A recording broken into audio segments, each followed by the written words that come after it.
Kecerdasan sosial.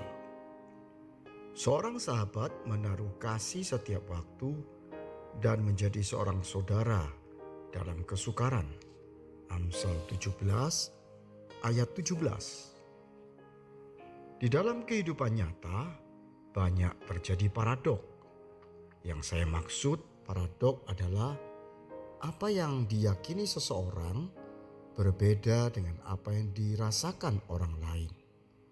Sebagai contoh, pernahkah Anda mendengar seorang berkata, "Saya mencintai keluarga saya," namun keluarga orang tersebut, yaitu anak dan istrinya, sering curhat bahwa suaminya ataupun ayahnya kurang perhatian dan tidak mencintainya?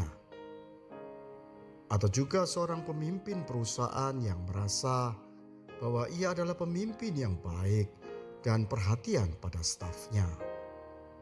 Namun sebaliknya hampir semua stafnya menilai ia bukan seorang pemimpin yang perhatian dan memikirkan stafnya.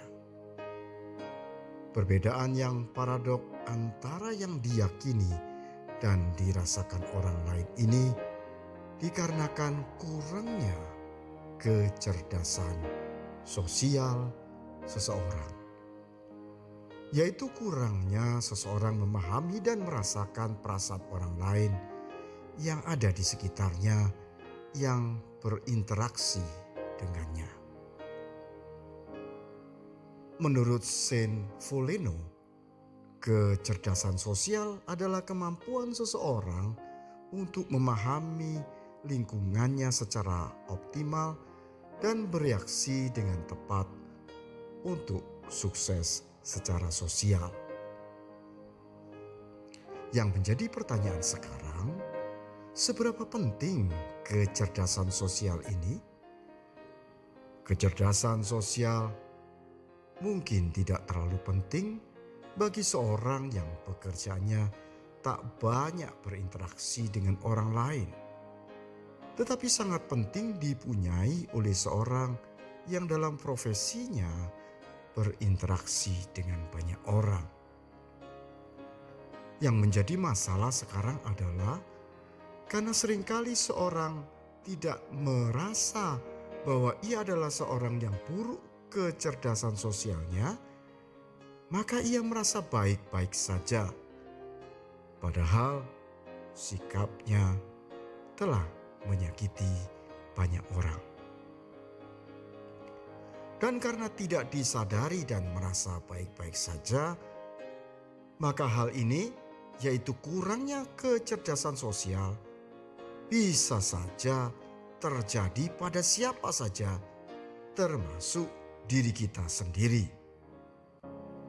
Terutama jika kita seorang pemimpin yang tak pernah jadi staf, atau pemimpin yang mendapat jabatan secara instan. Lalu bagaimana caranya kita bisa menyadari bahwa kita kurang kecerdasan sosial? Tentu sulit, apalagi jika kita punya kecenderungan buruk rupa cermin dibelah, atau punya kecenderungan suka disanjung. Cara termudah adalah selalu punya komunitas persahabatan yang mempunyai kesetaraan dalam berinteraksi. Lalu kita dengan rendah hati dan terbuka untuk selalu minta masukan dari komunitas persahabatan kita. Dan tentu kemudian kita bersedia berubah sikap kita yang kurang memperhatikan perasaan orang lain. Mengaku jujur kekurangan di dalam berempati adalah awal perubahan positif peningkatan kecerdasan sosial.